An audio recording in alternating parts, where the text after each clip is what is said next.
Rendei graças ao Senhor, porque Ele é bom e a sua misericórdia dura para sempre.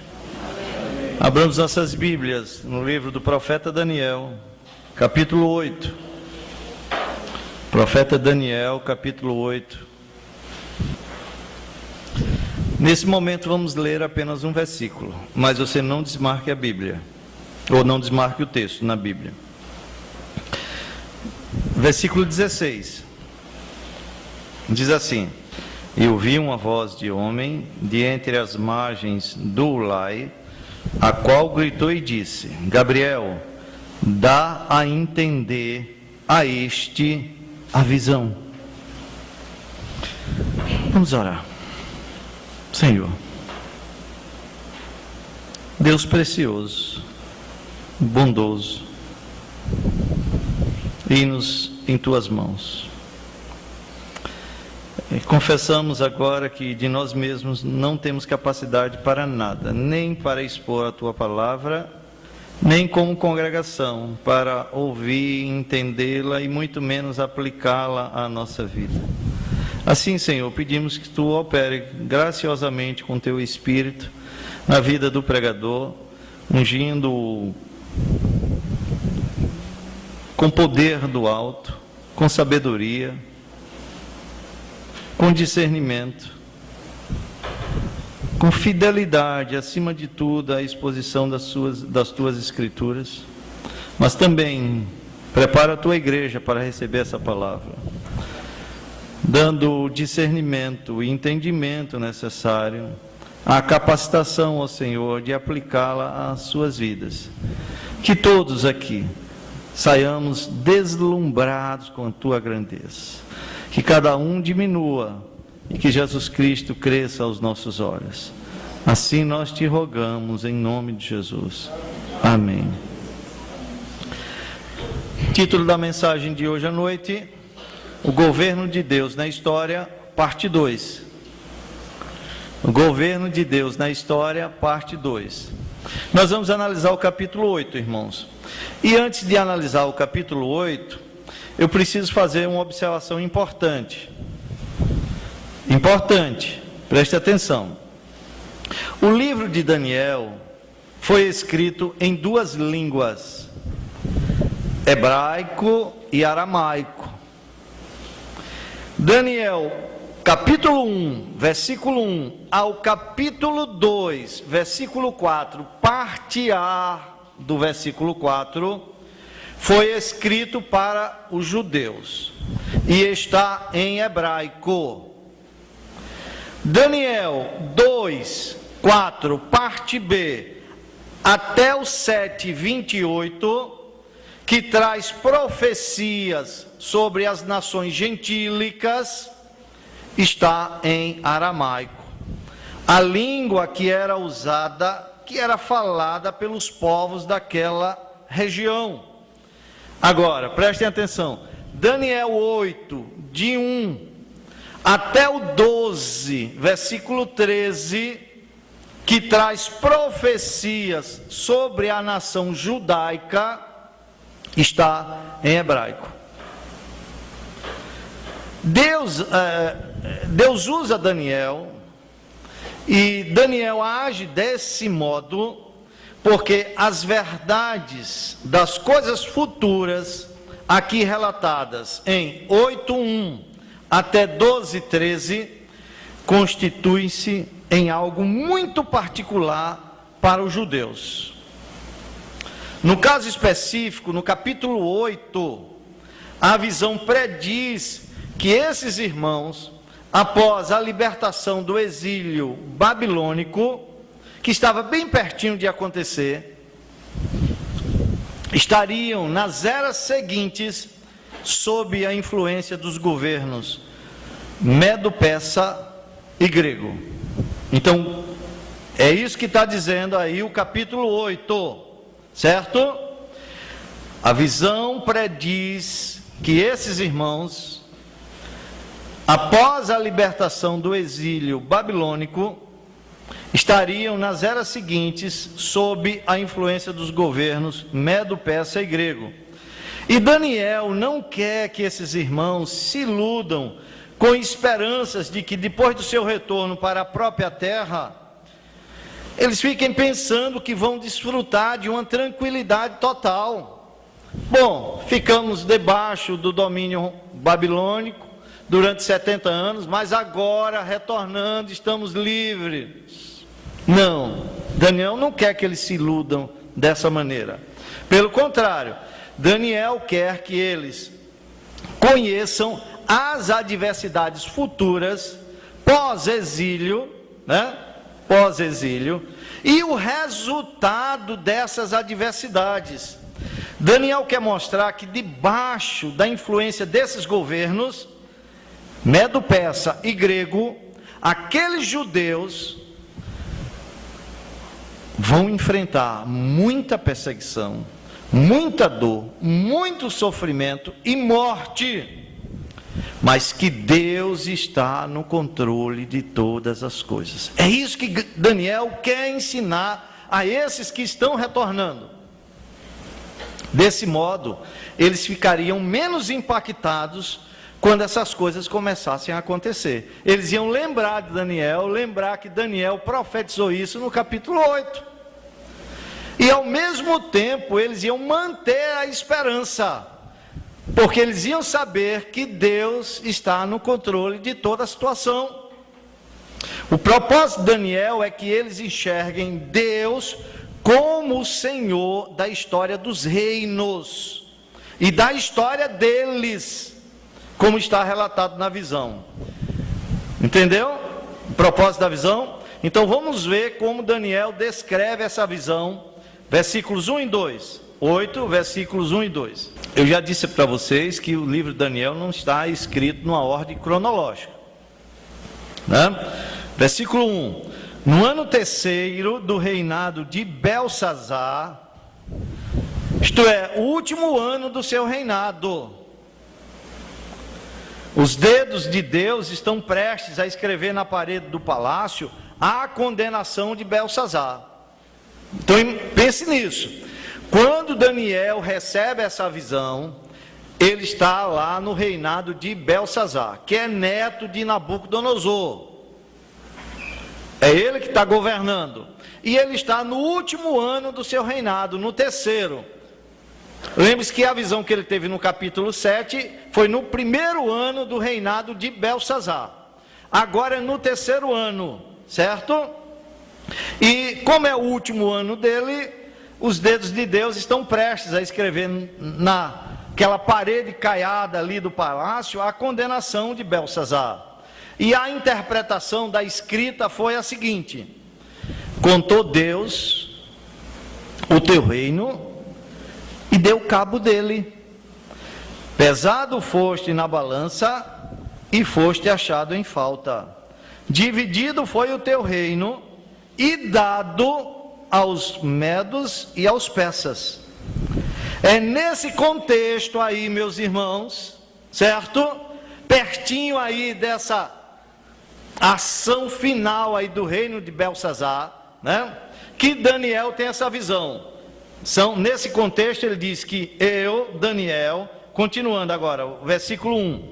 Eu, Daniel, tive uma visão depois daquela que eu tivera a princípio. Vocês percebam que Daniel vai associar a visão do capítulo 8 com a visão que ele teve a princípio. Em que capítulo? 7. Porque nessa visão do capítulo 8, são mencionados detalhes que na visão dos 4 animais, capítulo 7, 2 anos antes, foram omitidos. Deus só revela esses detalhes a Daniel agora no capítulo 8, nessa segunda visão que ele tem 2 anos depois. Então vejam agora a visão do capítulo 8, versículo 2. Quando a visão me veio, pareceu-me estar eu na cidadela de Suzã.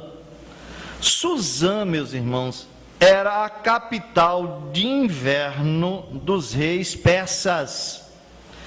Eles residiam 3 meses por ano nessa cidade.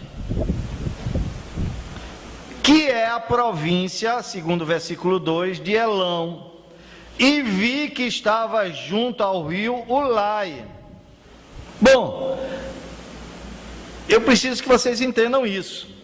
Vejam, a visão do capítulo 7 aconteceu à noite. Enquanto Daniel dormia, Daniel viu aqueles 4 animais. Ela veio através de um sonho.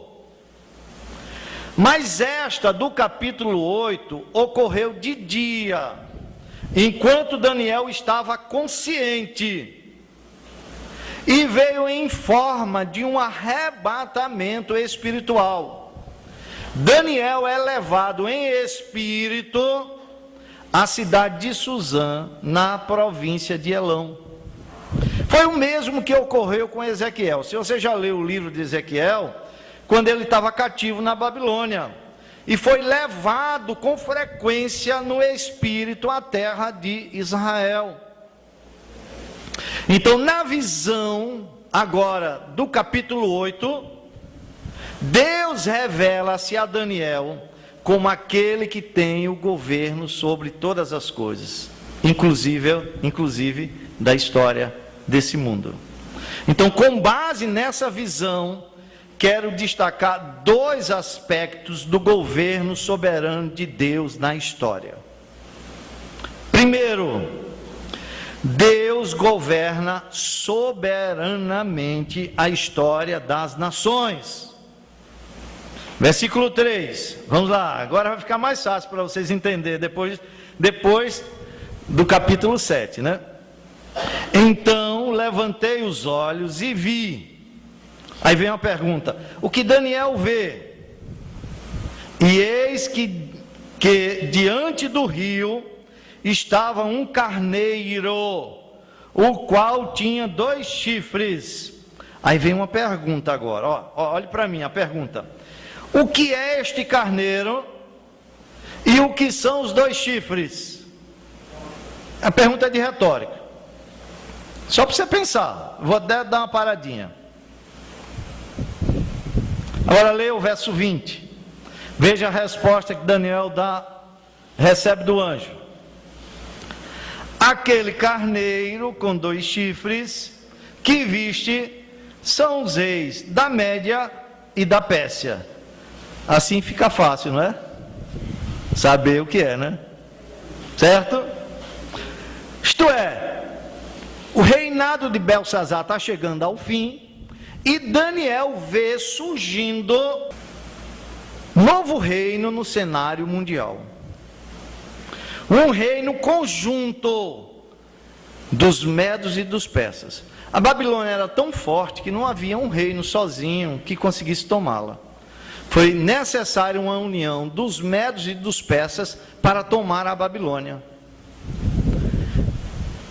Era tão forte a Babilônia que você vê no capítulo 5 a autoconfiança de Belsazar. Cercado pelo inimigo, ele está dando uma festa, como se nada fosse acontecer. Tão seguro ele se achava dentro daquelas fortalezas. Mas Daniel agora vê surgindo um reino novo no cenário mundial. Um reino conjunto dos medos e dos persas. Então vejam uma coisa, para você entender. Na cultura persa, a figura do carneiro era muito popular. Certo? Presta atenção nisso. O símbolo mais importante dos medos persas era a cabeça de ouro de um carneiro, que fazia parte da coroa real. O rei tinha coroa e tinha uma cabeça de carneiro aqui de ouro na coroa. Por exemplo, quando o rei persa ia à guerra, levava à sua frente um estandarte com a imagem de um carneiro. E os soldados levavam a imagem do carneiro no escudo. E Daniel vê que o carneiro tinha 2 chifres. Vamos continuar a leitura aí. E os 2 chifres eram altos. mas um mais alto do que o outro. E o mais alto subiu por último. Deixa eu dar as explicações. Embora a Pérsia fosse mais notável dentro da União do que os medos, a Pérsia era o reino mais jovem. Por isso, quem primeiramente assumiu o comando do Reino Unido foi Dario, o Medo. Só depois de 12 anos, Ciro, o persa, vai ser o senhor do reino duplo. Isso mostra que o chifre mais alto, isto é, mais preparado, mais notável, subiu por último. Que maravilha, né? Irmãos, uma das características dos carneiros é serem agressivos e darem marradas. Por isso Daniel vê o carneiro pulando e dando marradas em todas as direções. Versículo 4, vejam. Vi que o carneiro dava marradas para o ocidente, para o norte e para o sul. Olhe para cá. Isso fala da tentativa dos medos persas de aumentar seus domínios. Este império atacava as nações do ocidente, do norte e do sul. Deus deu poder aos medos persas para matar, conquistar impérios e subjugar nações. Ciro, o rei persa, com toda a crueldade que lhe era peculiar, foi um instrumento de Deus para punir a ingratidão, obstinação e rebeldia do mundo. É assim que ele dá marradas em todas as direções. Deus confiou a Ciro o dever de executar o juízo sobre o mundo ímpio, assim como também o dever de libertar o seu povo para retornar a Jerusalém. E nenhum dos animais lhe podia resistir. Não é isso que diz o texto?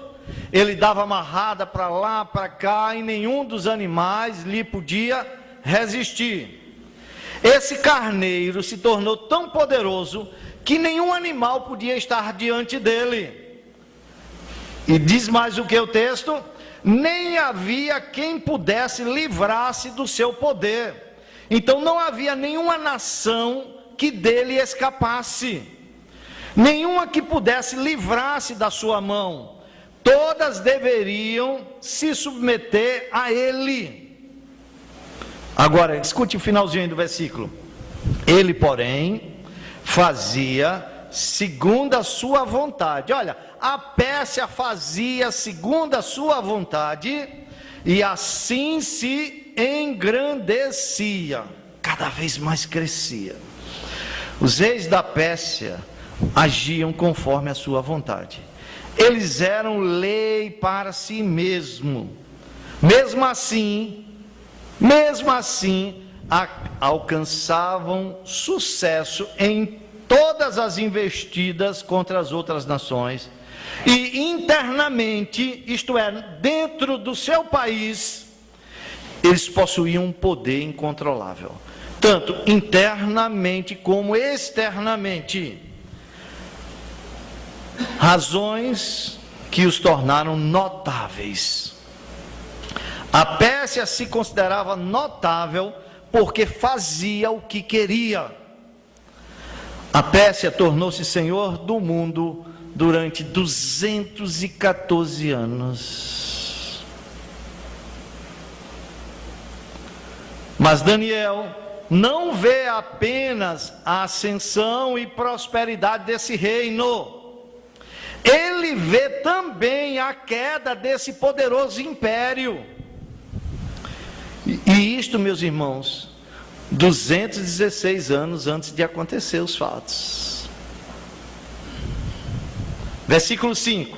Veja como a visão agora se altera. Estando eu observando, olha, Daniel estava maravilhado, perplexo, talvez seja a melhor palavra. perplexo de que um animal tão frágil como um carneiro pudesse ter se tornado tão superior. Enquanto ele está perplexo com o que vê, surge uma profunda alteração na visão. O que é que acontece? Eis que um bode, olha, surgiu um bode. Quem será esse bode? Versículo 21 explica. Responde, vamos lá. Vocês, leiam, por favor.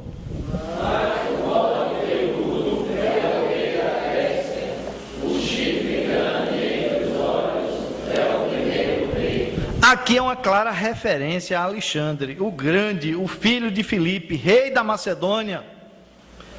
Volte para o verso 5. De onde provém o bode? Olha, vinha do ocidente. Percebam, meus irmãos, que um novo elemento entra na história mundial. Até aqui, o centro gravitacional do poder mundial era no Oriente. Você tem o Egito, você tem a Síria, você tem a Babilônia, você tem a Pérsia.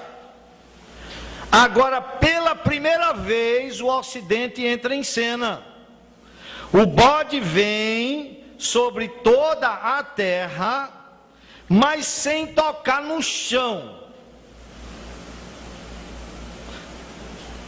Vem como quem voando. Essa figura mostra a rapidez com que Alexandre conquistou o mundo. O bode parecia voar sobre o chão em vez de caminhar sobre a terra. E eu disse hoje de manhã que em 6 anos Alexandre se tornou senhor da maior parte do mundo então conhecido. Mas agora Daniel observa e vê, meus irmãos, o bode correr contra o carneiro, que tinha 2 pontas. Versículos 6 e 7. Dirigiu-se, quem dirigiu-se? O bode ao carneiro, que tinha os 2 chifres. Esses 2 chifres, os medos e os persas, né? O qual eu tinha visto diante do rio. E correu contra ele com todo o seu furioso poder. Presta atenção nisso. Com todo o seu furioso poder. Viu chegar perto do carneiro e, enfurecido contra ele, o feriu e lhe quebrou 2 chifres. Pois não havia força no carneiro para lhe resistir. E o bode o lançou por terra e o pisou aos pés, e não houve quem pudesse livrar o carneiro do poder dele. Irmãos, a batalha entre o bode e o carneiro foi desigual. Coisa alguma podia comparar-se com Alexandre. Coisa alguma. Meus irmãos, olhe como Deus atua. Porque nada se podia comparar com a força daquele bode, com a rapidez que ele tinha para destruir as nações, com seu poder invencível. É que o propósito de Deus acompanhava aquele bode, meus irmãos. O mundo estava sendo preparado para o Evangelho, mediante o idioma grego, que transportaria a mensagem de salvação. Então, antes de Cristo chegar no reinado romano, havia a necessidade dessa preparação. Quando Cristo chega, é a plenitude dos tempos. Alexandre espalhou a cultura e o idioma grego por todo o mundo conhecido. E o Novo Testamento se espalhou praticamente pelas mesmas regiões por onde Alexandre havia espalhado a cultura e o idioma grego. Com isso se vê que o bode tinha grande fúria, tinha grande poder, mas ele recebeu tudo isso por inspiração divina. O bode não tinha nem ideia que estava sendo um instrumento nas mãos de Deus. Ao querer difundir o idioma grego, a cultura grega, o ataque do bode sobre o carneiro foi rápido e avassalador. O carneiro que destruíra todos diante de si, conforme mostramos aí no versículo 4, agora é destruído. O poderio e a força de Alexandre são descritos na maneira como ele destruiu o carneiro. O versículo 7 mostra claramente, diz que ele fere o carneiro, ele quebra os seus 2 chifres, ele derruba-o na terra e pisoteia-o. O carneiro, meus irmãos, é totalmente humilhado e dominado. E Daniel agora vê o grande bode ser engrandecido. Veja versículo 8. O bode se engrandeceu sobremaneira, e na sua força, olha, quando ele está no auge do seu poder, quando o bode está no auge do seu poder, o que é que acontece? Quebrou-se-lhe o grande chifre. O grande chifre foi quebrado. Esse grande chifre é Alexandre. Alexandre tinha cerca de 20 anos de idade quando iniciou as suas guerras. Quando tinha cerca de 26 anos, tornou-se o senhor de todo o Império Persa. Porém, quando estava com cerca de 33 anos de idade, no auge do seu poder, foi morto. Quebrou-se o grande chifre. O versículo não menciona precisamente quem o destruiu. As suposições são as mais diversas possíveis, Jânio. Envenenamento, febre, malária, excesso de álcool, mordida de macaco e tantas outras coisas. Se você vai lendo a história, você vai vendo várias suposições. Irmãos, nada disso importa, pois sabemos que foi a mão invisível de Deus que com um golpe, somente com um golpe, quebrou o grande chifre, aniquilando-o para sempre. Alexandre morreu. Escute agora a sequência do versículo 8. E em seu lugar, quando se quebrou o grande chifre daquele bode, em seu lugar, o que é que Daniel vê nascer? 4 chifres notáveis. Para onde? Em que direção estão esses chifres? Para os 4 ventos do céu. Vou explicar. Os 4 chifres falam dos 4 principais generais de Alexandre, a quem ele, em testamento, colocou como herdeiro de suas conquistas. Vejam o versículo 22. O tecido quebrado, isto é, quebrado o grande chifre, levantando-se 4 em lugar dele, significa que 4 reinos se levantarão deste povo. Assim fica fácil, né? Mas não com força igual à que ele tinha. Nenhum desses generais terá o mesmo poder, a mesma força que o grande chifre Alexandre tinha. Esses 4 chifres notáveis apontavam em direção aos 4 ventos do céu, isto é, norte, sul, leste e oeste. Então percebam, os principais generais de Alexandre dividem o reino grego em 4. Isso aqui é importantíssimo você entender, porque senão você não vai compreender bem o que vem em seguida. Seleuco, um dos generais, passa a reinar sobre a Síria, lá do leste. Ptolomeu reina sobre o Egito, lá do sul. Lisímaco reina sobre a Ásia Menor, lá do norte. Cassandro, outro general, reina sobre a Grécia, lá do oeste. Mas nenhum deles foi tão poderoso como Alexandre. Alexandre possuía tanto que, ao ser dividido por 4, cada um deles tinha aquilo que poderia satisfazer qualquer homem. Aplique isso para as nossas vidas.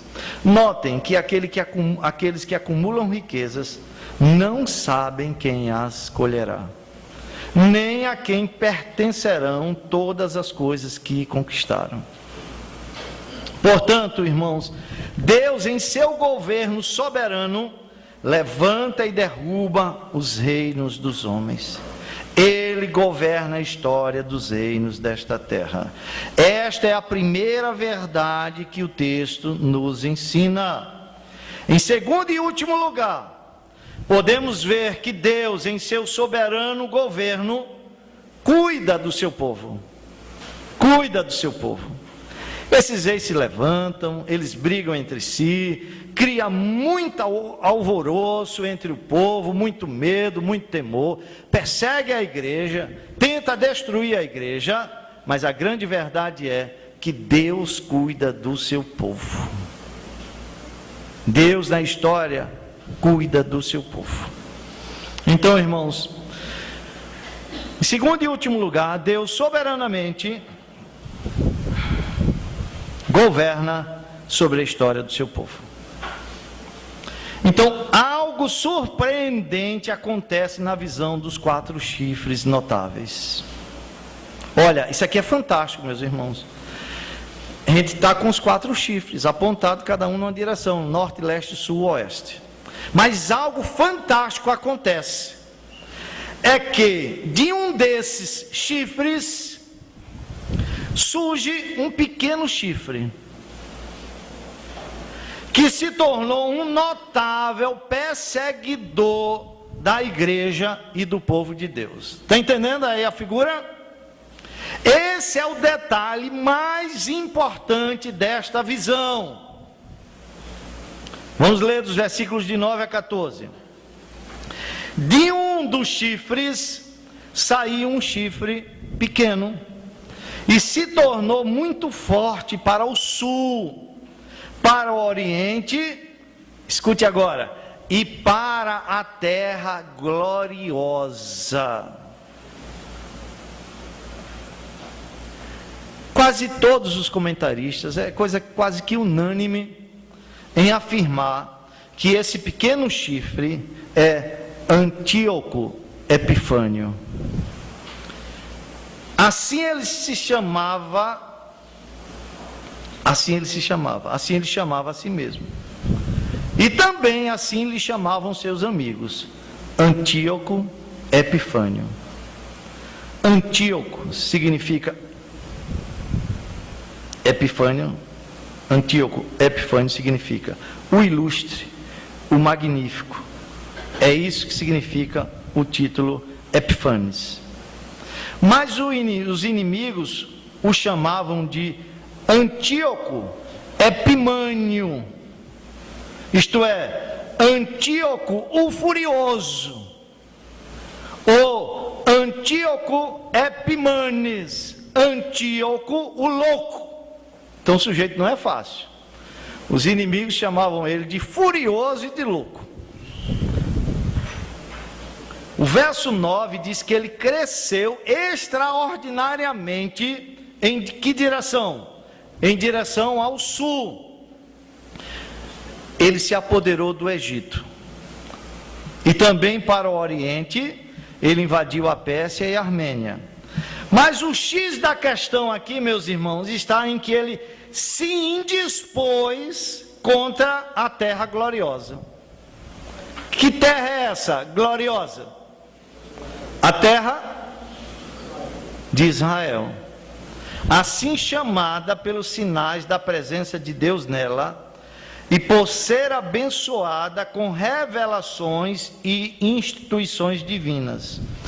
O deleite daquela terra era que ali deveria nascer o Messias,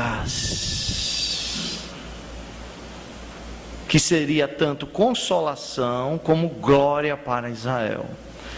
Mas depois que o sangue de Jesus Cristo foi derramado ali, essa terra não tem mais nenhuma glória. Essa terra é maldita. É maldita. As pessoas não entendem isso e continuam viajando para Israel, achando que ela é a terra gloriosa, que ela ainda traz consolação e glória. Versículo 10. Antíoco cresceu até atingir o exército dos céus. Olha, imagina a figura aí. Está raciocinando comigo? Cresceu até atingir aonde? O exército dos céus é uma referência ao povo de Deus. A igreja, que é o reino de Deus. Os santos, sendo nascidos do alto, são cidadãos do céu. Por isso aqui são chamados de exército celestial. Continua aí o versículo 10. Há alguns do exército e das estrelas. O que foi que Antíoco fez? Lançou por terra e os pisou. Alguns daqueles que eram mais eminentes, tanto na igreja como no governo, que eram luzes importantes e resplandecentes em sua geração, Antíoco Epifânio os obrigou a se submeterem às suas idolatrias e os matou. Ele os pegou em suas mãos e depois os oprimiu e os sobrepujou,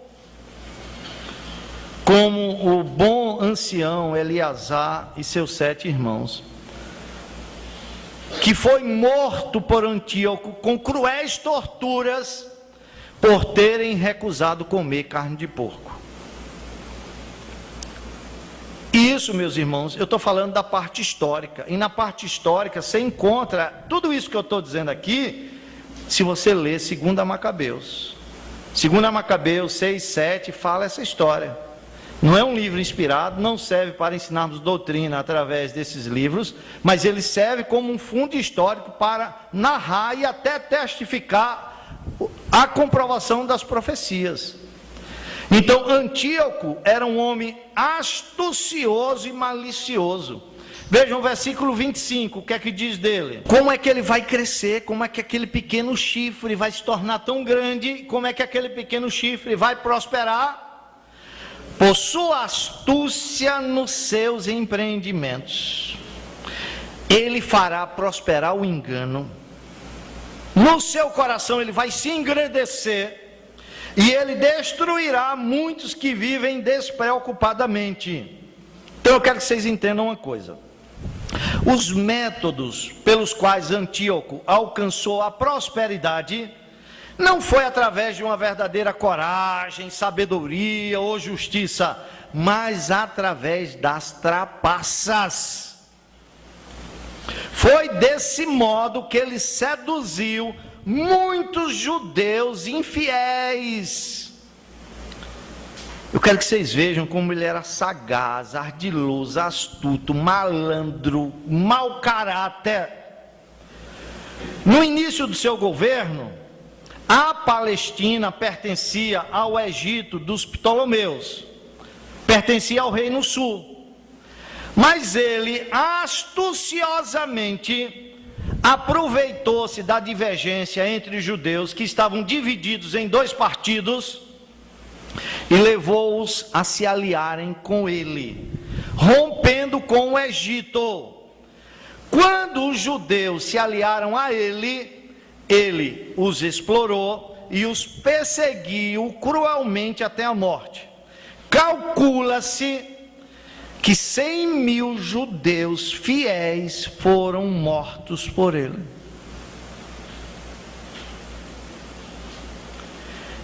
ele se gloriou de que neste fato insultou o próprio céu e exaltou seu trono acima das estrelas. Vejam, versículo 11. Sim, Daniel diz, engrandeceu-se. Antíoco se engrandeceu.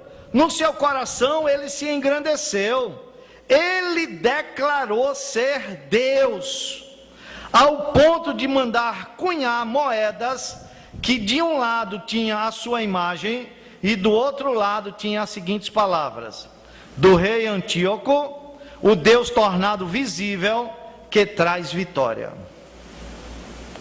Ele se engrandeceu até onde? Até ao príncipe do exército.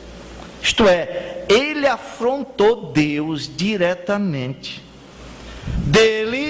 Do príncipe do exército, olha a ousadia dele, do príncipe do exército, ele tirou o sacrifício diário. Parece que esse homem tinha até mais poder do que Deus, né? Antíoco teve a ousadia de proibir e reprimir a oferta do cordeiro da manhã e da tarde.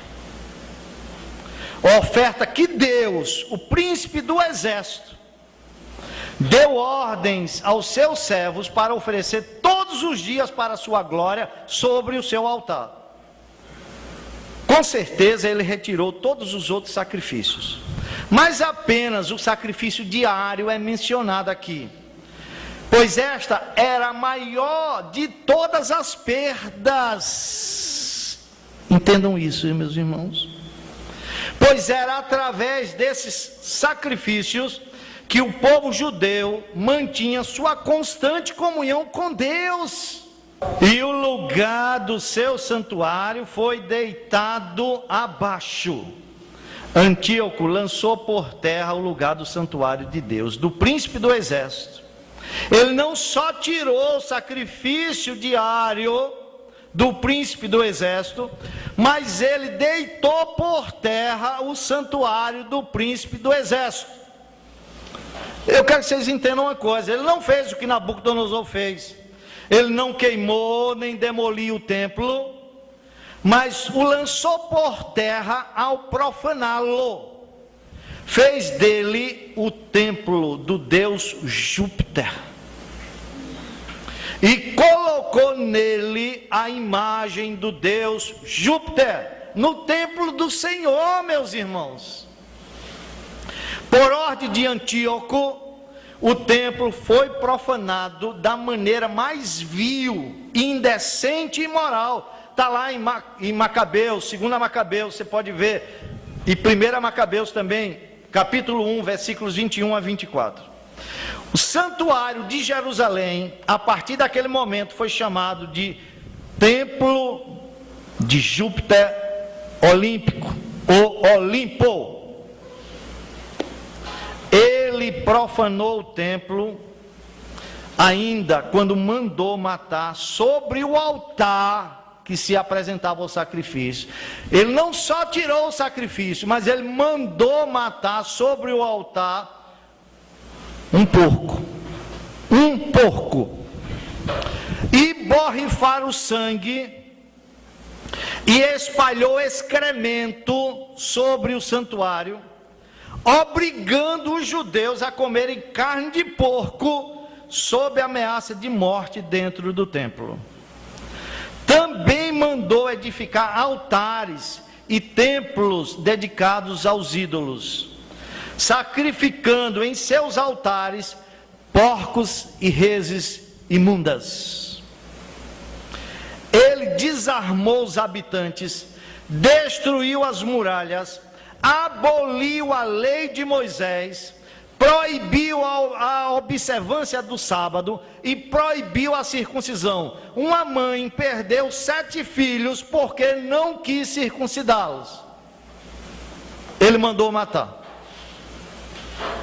porque não quis aceitar, aliás, que eles não fossem circuncidados. chegou ao ponto de encorajar os soldados gregos a cometerem fornicação dentro do próprio templo.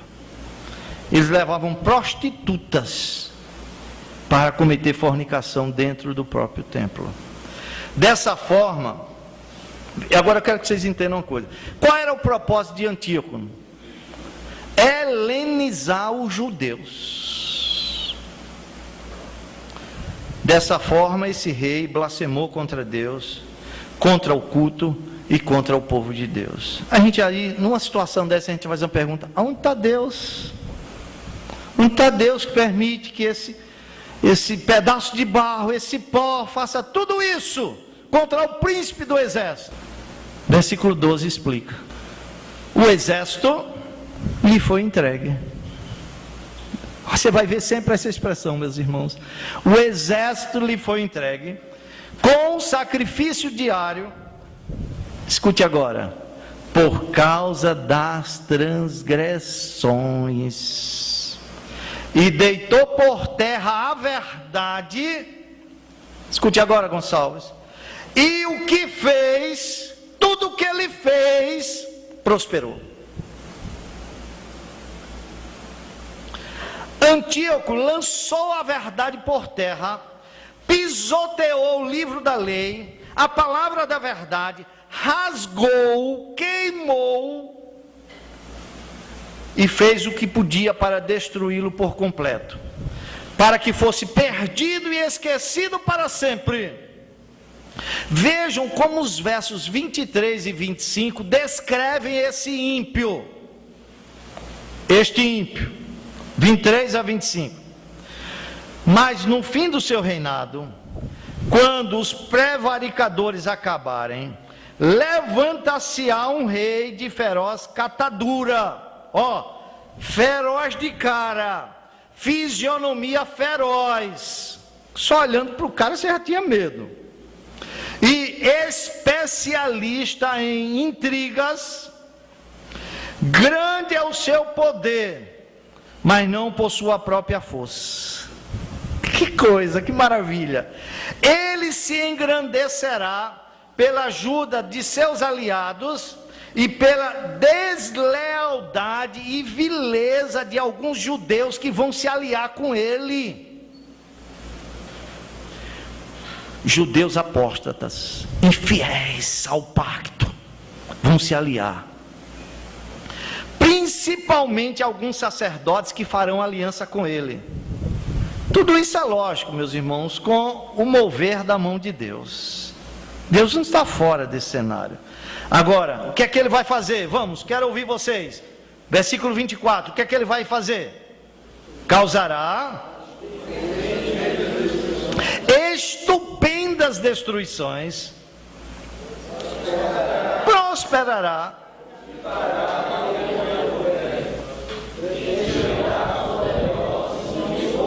destruirá as outras nações, destruirá o povo santo. Por sua astúcia nos seus empreendimentos, fará prosperar o engano no seu coração, se engrandecerá e destruirá a muitos que vivem despreocupadamente. Eu quero mostrar isso para você entender. Antíoco se mostrava amistoso com muita gente. E quando essas pessoas baixavam suas armas, não sentindo mais necessidade de manterem-se alertas, viviam despreocupadamente, ele vinha e liquidava-os. Ele chegou bem próximo de eliminar a religião santa que a mão direita de Deus plantara. No entanto, sabemos que ele não poderia ter feito tudo isso se Deus não tivesse permitido que o fizesse, como diz o versículo 12, que tudo lhe foi entregue. Antíoco não teria tido poder contra o povo de Deus, a menos que lhe fosse dado de cima. Deus colocou esse poder em suas mãos e o dispôs contra o sacrifício contínuo. A providência de Deus, eu quero que vocês entendam isso, meus irmãos, porque você pode aplicar isso para a sua casa, o marido que você tem, né? O seu patrão, Aplica isso para a sua realidade. A providência de Deus colocou em sua mão a espada, com a qual tornou capaz de sobrepujar todos aqueles que se pusessem em seu caminho. Então notem que devemos olhar e reconhecer a mão de Deus em todos os empreendimentos e vitórias dos inimigos da igreja contra ela. Eles são apenas as varas nas mãos de Deus. Então leia agora o verso 12 de novo, só a parte A. Todos vocês, vamos. O exército lhe foi entregue como sacrifício diário por causa das transgressões. Para aí. Eu quero que vocês entendam isso, meus irmãos. A igreja está sofrendo, não está não na mão desse homem? Tá. Através de Antíoco Epifânio, Deus castiga a transgressão de Israel, causando-lhe grandes tribulações. Deus quer purificar a sua igreja. Antíoco é um instrumento de Deus para purificar a sua igreja. Vejam como Isaías mostra isso no capítulo 42, 24. Eu vou ler, presta atenção. Diz assim: quem entregou Jacó por despojo e Israel aos roubadores? Acaso não foi o Senhor aquele contra quem pecaram e nos caminhos do qual não queriam andar, não dando ouvidos à sua lei? Então Deus veio e entregou Israel aos roubadores. Então eu quero que vocês entendam isso, meus irmãos.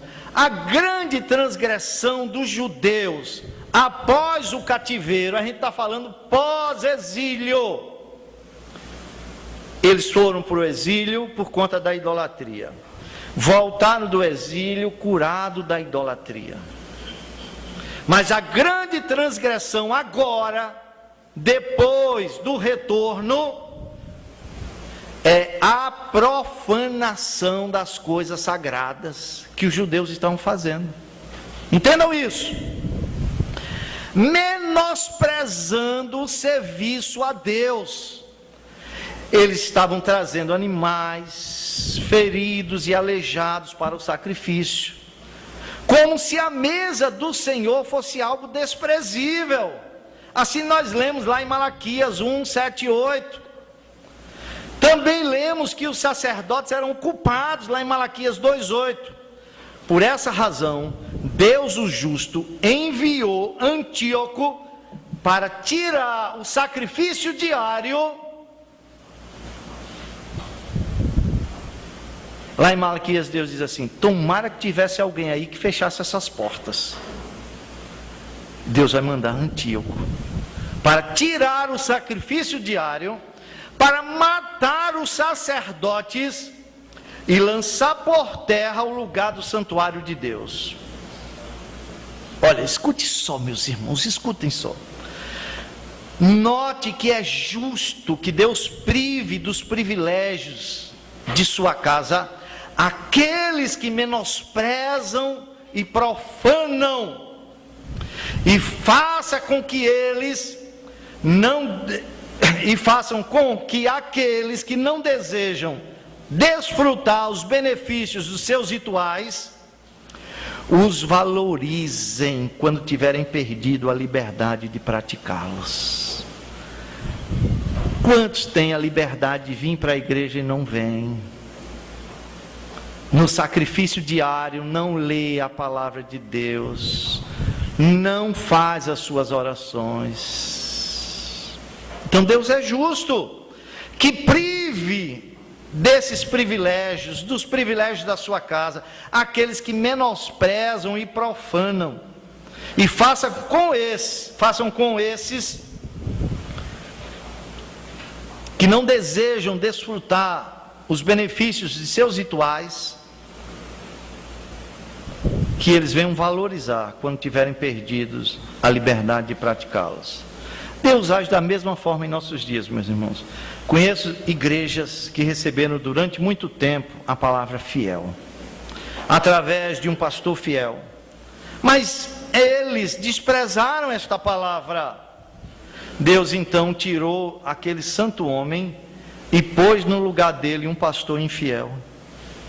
Agora este povo chora, geme e padece de fome espiritual, desejando receber daquela palavra verdadeira, mas agora ele só recebe palha.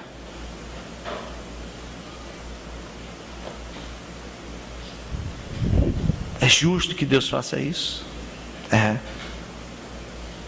Agora vocês entenderam porque Deus permitiu que Antíoco fizesse tudo isso ali no templo. Porque aquilo que os judeus faziam não tinha diferença nenhuma. A forma como eles cultuavam a Deus. Eles espalhavam excrementos no templo do mesmo jeito. Pela forma como eles prestavam seu culto a Deus e como eles viviam diante de Deus. Então o juízo é sempre proporcional ao tipo de pecado que cometemos. Deus diz: pois eu vou tirar esse sacrifício diário, até que um dia vocês sintam vontade de praticá-lo verdadeiramente. Versículo 13. Depois ouvi um santo. Isso aqui é a figura do anjo, pois os anjos são santos. Daniel vê na sua visão um anjo que falava e disse a outro santo, a outro anjo, aquele que falava. Então Daniel vê um diálogo entre um anjo e outro. E os anjos estão perguntando um ao outro: até quando durará a visão do sacrifício diário e da transgressão assoladora? Visão na qual é entregue o santuário e o exército a fim de serem pisados. Os anjos lá no céu estão perplexos. Até quando Deus vai suportar tudo isso? É como se os anjos estivessem conversando e dissessem: até quando essa tribulação durará? Até quando a sua proibição do sacrifício diário continuará? Até quando a terra formosa será desagradável devido a essa severa interdição? Até quando a transgressão da desolação, a imagem do Júpiter, do Deus Júpiter, a grande transgressão que torna desolada todas as coisas sagradas, até quando ela ficará no templo? Os anjos estão perplexos, meus irmãos. Até quando o lugar sagrado e as pessoas santas que ministram nele serão pisadas pelos pés do opressor? Percebam, a pergunta traz em si a certeza de que não continuariam para sempre assim. O cetro da impiedade não permanecerá sobre a sorte dos justos, embora ele possa cair sobre a sorte deles. Cristo consolou-se em seus sofrimentos com a seguinte certeza: o que está escrito de mim terá cumprimento. Está lá em 22 de Lucas 37. O mesmo é válido para a igreja. O que Deus escreveu da igreja, isso há de se cumprir. Mas é desejável saber por quanto tempo esses fatos se estenderão, para que se possa tomar as providências adequadas. Versículo 14. E ele me disse. Quem é que disse aqui a Daniel? O anjo, olha só, o anjo instruído por Cristo vai dizer a Daniel até quando durará esta tribulação. E ele me disse: até 2.300 tardes e manhãs, e o santuário será purificado. Que maravilha! Cristo, através do anjo, assegura a Daniel que a tribulação terminará. Quando a ira de Deus se aplacar contra os judeus, esta tribulação terá fim. Ela continuará por 2.300 dias naturais, dias de 24 horas, e não mais. Essa aqui tem um limite exato, fixo. 2.300 dias, tarde e manhã, não é isso que ele diz? Como aqueles relatados lá na criação, Gênesis 1. E perceba que o texto cita o dia com tarde e manhã, porque a perda dos sacrifícios da tarde e da manhã era o que eles mais lamentavam. 2.300 dias perfazem 6 anos, 3 meses e 18 dias. Joséfo diz que foi exatamente esse o tempo calculado desde a apostasia de Israel até a purificação do santuário e o restabelecimento da religião no meio do povo de Deus. Isso você vê também lá em Macabeus 4, 36 a 58. Que coisa, hein? Então eu quero que vocês vejam uma coisa. Embora o Deus justo possa, para a punição do seu povo, tolerar que o seu santuário seja profanado por algum tempo, mesmo assim, o Deus zeloso, para a sua própria glória, garantirá a sua purificação no devido tempo. Cristo morreu para purificar a sua igreja. Eu entendo que a igreja hoje vive debaixo de um jugo pesado. Mas essa igreja será purificada. Cristo a purificará sem qualquer pressa, para oferecê-la a si mesmo como uma igreja pura, imaculada e irrepreensível. Não é essa igreja hoje que Cristo vai receber. Essa igreja terá que passar pelo fogo purificador do Senhor. Se tivermos vivos, e se for a nossa geração, o livro de Daniel será a joia mais preciosa para nós. Notem que a visão não termina aqui. Daniel quer conhecer a explicação da visão. Versículos de 15 a 19. Diz assim: e havendo eu, Daniel, tido a visão, procurei entendê-la. E eis que se me apresentou diante uma como a aparência de um homem. Olha a maravilha, ele agora vai ver Cristo pré-encarnado.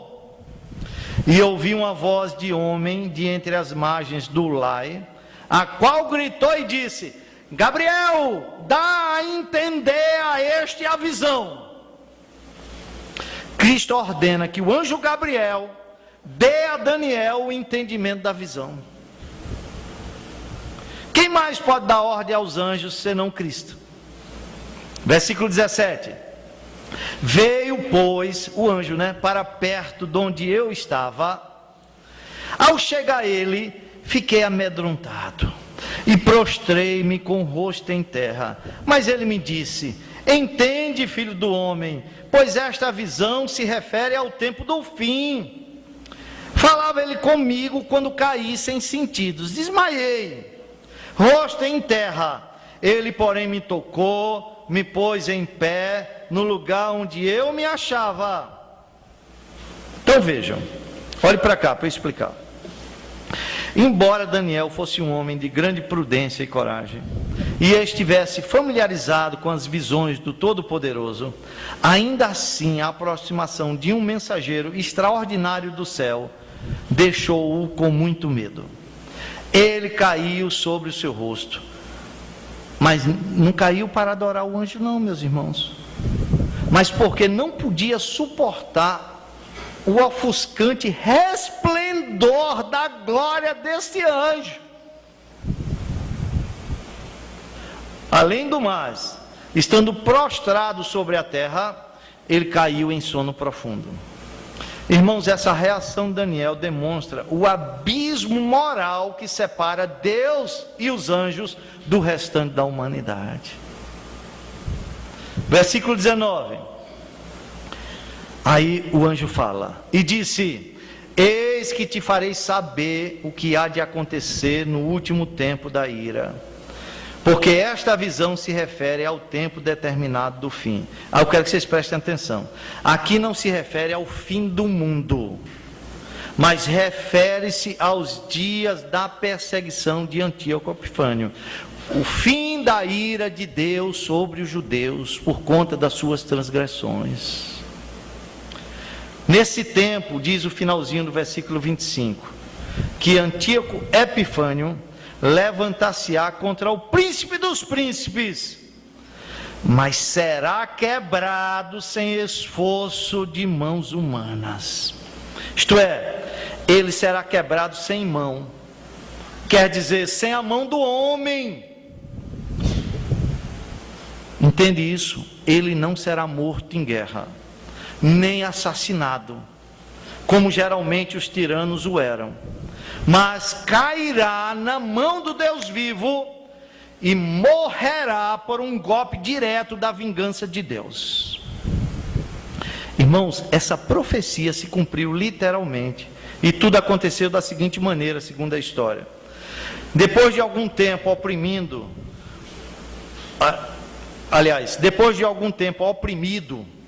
os judeus se revoltaram. Toda aquela situação. E baniram a estátua de Júpiter Olímpico, ou Olímpio, do templo. Quando Antíoco ouviu que os judeus fizeram isso, ficou tão enfurecido com os judeus, que jurou que transformaria Jerusalém em um cemitério público, e determinou-se a marchar para lá imediatamente. Mas tão logo ele disse essas palavras arrogantes, foi atingido em suas entranhas por uma praga incurável. Os vermes se procriavam tão rápido em seu corpo, que às vezes lascas inteiras de carne caíam dele. Seus sofrimentos eram violentos, e o mau cheiro de sua doença era tamanho que ninguém conseguia suportar chegar perto daquele homem. Ele permaneceu nesse sofrimento por muito tempo. No princípio, insistiu em suas ameaças contra os judeus, mas finalmente, perdendo a esperança de sua cura, reuniu seus amigos e reconheceu que todas aquelas angústias caíram sobre ele por causa das injustiças que fizera aos judeus e por ter profanado o templo em Jerusalém. Depois disso, ele escreveu cartas pacíficas aos judeus e jurou que, se ele se recuperasse, permitiria que exercessem a sua religião livremente. Porém, percebendo que a doença tomara conta dele e não conseguindo mais tolerar o próprio cheiro, Antíoco Epifânio disse, diante de todos os seus amigos, ele disse assim: é apropriado submeter-se a Deus, e o homem que é mortal não pode se comparar a Deus. Reconheceu isso, mas não se converteu. Ele foi para o inferno. E assim aquele iníquo morreu miseravelmente, cerca de 160 anos antes do nascimento de Cristo. Você encontra esse relato lá em 2 Macabeus 9. Então, irmãos, eu quero concluir dizendo o seguinte: aprenda a colocar sua confiança e esperança em Deus e não nos homens. Muitos perseguidores ainda há de surgir na história para maltratar o povo de Deus. Muitos. E muitos Antíocos, pequenos chifres, você encontrará em sua jornada cristã. Ouviu isso? Você vai encontrar muitos Antíocos em sua jornada cristã. Do ponto de vista humano, o poder desses pequenos chifres é impressionante. Todavia, nenhum deles é grande aos olhos de Deus. Deus zomba de todos eles. Para Deus, o grande império Medo-Persa nada mais era do que um carneiro manco. O poder da Grécia não passava de um bode lanudo. E Alexandre o Grande, um chifre insignificante que podia ser quebrado com estalar de dedos. E quanto a Antíoco Epifânio, a mão invisível de Deus o derrubou, removeu-o para sempre da história. Quão grande é o nosso Deus! Quão confortante é saber que nenhum poder do mal pode levantar-se sem o seu expresso decreto. Quão consolador é estar ciente de que Ele governa a história, garante que por fim seu Filho triunfará sobre todo governo e autoridade humana, e toda demonstração do mal será destruída. Então vejam, quando João Batista anunciou a Cristo, ele disse assim: eis o Cordeiro de Deus. Ele morreu, ele ressuscitou. Agora eu quero que vocês vejam a visão que João, o apóstolo, recebeu da pessoa de Cristo, lá em Apocalipse, capítulo 5, versículos 5 e 6. Isso aqui é maravilhoso demais. Diz assim, versículos 5 e 6. Apocalipse 5, versículos 5 e 6. Diz assim: todavia, um dos anciãos me disse: não chore, eis o leão da tribo de Judá, a raiz de Davi, venceu para abrir o livro e os seus 7 selos. Então vi, olha a visão que João tem, no meio do trono e dos 4 seres viventes, e entre os anciãos, de pé, um cordeiro como tendo sido morto. Ele tinha 7 chifres, esse sim, tem todo o poder, a plenitude do poder. Bem como 7 olhos, esse tem todo o conhecimento. Que são os 7 Espíritos de Deus enviados por toda a terra. Ele tem toda a plenitude do Espírito Santo. Então, irmãos, olhem para cá. Palavras finais. Queridos, quando carneiros e bodes tiverem passado pelo cenário da história, Deus ainda terá um cordeiro. E todo o céu, em grande voz, proclamará: aquele que está sentado no trono e ao Cordeiro, seja o louvor e a honra e a glória e o domínio pelos séculos dos séculos. É por essa razão que, sem reservas, podemos, em qualquer situação, em qualquer lugar, manter o testemunho cristão, certo de que qualquer governo ou domínio humano está destinado ao fracasso. Mas Deus tem um rei que governará e reinará para sempre. O seu nome é o Cordeiro de Deus. O governo universal não é de carneiros e bodes, mas do Cordeiro.